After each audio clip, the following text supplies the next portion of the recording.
প্রিয় দর্শক, লুলিজল lotion always মেডিসিনের পক্ষ থেকে শুভেচ্ছা। লুলিজল লোশন 1%, যার বর্তমান মূল্য 450 টাকা। লুলিজল লোশন কি কাজে ব্যবহার হয়? ত্বকে দাঁত, রিং ওয়ার্ম, চুলকানি বা ফাঙ্গাস সংক্রমণে। অনেক সময় ত্বকের কোনো জায়গায় গোল করে লাল দাগ, মাঝখানে হালকা ও চারপাশে লালচে অংশ দেখা যায়। কোনো সময় সেগুলোতে অসহ্য চুলকানি হয়, বিশেষ করে রাতে। আজকে আমরা এমনই একটি কার্যকর অ্যান্টিফাঙ্গাল লোশন নিয়ে কথা বলবো, যেটি এক ধরনের ফাঙ্গাল ইনফেকশনের ভালো কাজ করে। এই লোশনের মূল কাজ হলো ফাঙ্গাসকে ধীরে ধীরে ধ্বংস করা এবং তার বৃদ্ধি থামিয়ে দেওয়া। ফলে চুলকানি, লাল ভাব, দাগ এই উপসর্গগুলি ধীরে ধীরে কমতে শুরু করে এবং ত্বকে আগের মতো হয়ে যেতে থাকে। সাধারণত দাঁত, রিং ওয়ার্ম, গোপনাঙ্গের ফাঙ্গাস, ঘামাচির মতো ফাঙ্গাস সংক্রমণে এটি ব্যবহৃত হয়।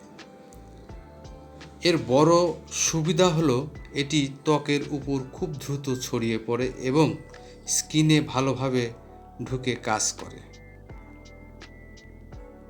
ফলে সংক্রমণ ধীরে ধীরে কমে যায় এবং বেশিরভাগ ক্ষেত্রেই কয়েকদিনের মধ্যে চুলকানি কমে যায়। অনেক লোক বারবার ফিরে আসা ফাঙ্গাসে ভুগে থাকেন। নিয়মিত ব্যবহার করলে এই সমস্যা থেকে ধীরে ধীরে মুক্তি পাওয়া যায়। এখন আসি লুলিজল লোশনের ব্যবহারের আগে আক্রান্ত জায়গায় ভালো করে পানি দিয়ে পরিষ্কার করে সম্পূর্ণ শুকিয়ে নিতে হবে।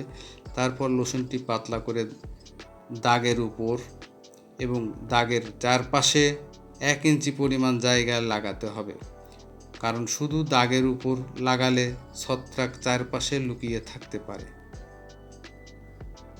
দিনে সাধারণত একবার ব্যবহার করাই যথেষ্ট।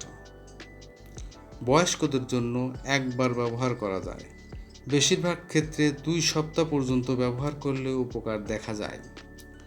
12 বছরের বেশি বয়সীদের শিশুরাও এটি ব্যবহার করতে পারেন একই নিয়মে। 12 বছরের নিচে শিশুদের ব্যবহার করা হলে আগে চিকিৎসকের পরামর্শ নেওয়া উচিত।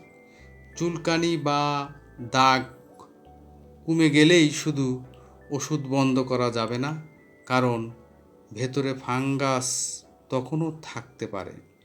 তাড়াহুড়া করলে আবার ফিরে আসতে পারে। তাই নির্ধারিত সময় পর্যন্ত ব্যবহার করা খুবই জরুরি। এবার আসি এটির উপকারিতা। এই লোশন ত্বকের দাগ কমাতে সাহায্য করে, চুলকানি কমায়, লাল ভাব কমায় এবং ত্বক মসৃণ হতে সাহায্য করে। এর গুণাগুণ বলতে ত্বকের ভেতরে গিয়ে ছত্রাকের বৃদ্ধি বন্ধ করে, ফাঙ্গাস ধ্বংস করে, দ্রুত আরাম দিতে সাহায্য করে। এটি অনেক জায়গায় ব্যবহার করা যায়: হাত, পা, কোমর, বগল, ঘাড়, পেট, গোপনাঙ্গে যেখানে ফাঙ্গাস হয়। সতর্কতা: এটির শুধু বাহ্যিক ব্যবহারের জন্য, চোখ, মুখে, নাকে, খোলা ক্ষত জায়গায় লাগানো যাবে না। ব্যবহারের পরে হাত ধুয়ে ফেলতে হবে, পরিষ্কার পরিচ্ছন্ন থাকতে হবে এবং আক্রান্ত জায়গায় শুকনো রাখতে হবে। চলুন এর পার্শ্ব প্রতিক্রিয়া। কিছু মানুষের ক্ষেত্রে হালকা জ্বালা, চুলকানি হতে পারে, জায়গাটা একটু লালও দেখা দিতে পারে।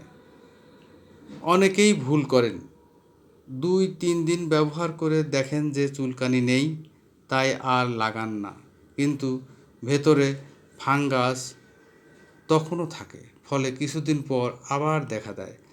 ফাঙ্গাস যেন না ছড়ায় সেজন্য কিছু বিষয় মানা উচিত। আক্রান্ত স্থানে ঘষাঘষি করা যাবে না।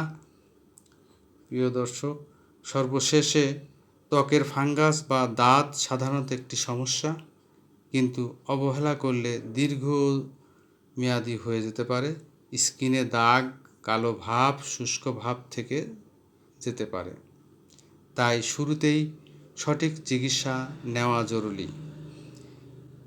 এটুকুই ছিল আজকের আলোচনা। ধন্যবাদ।